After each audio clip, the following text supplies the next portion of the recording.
Hii ni zaidi ya mkongo. Pamoja na kuwa wewe unaisifia sana mkongo na inakuletea madhara katika afya yako.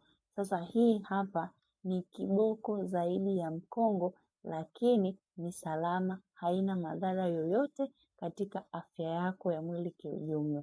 Unataka kujua ni nini hicho ambacho ni zaidi ya mkongo ambacho kinafanya nguvu zako za kiume zinaongezeka maradufu zaidi? Unakuwa na mashine ambayo imesimama imara.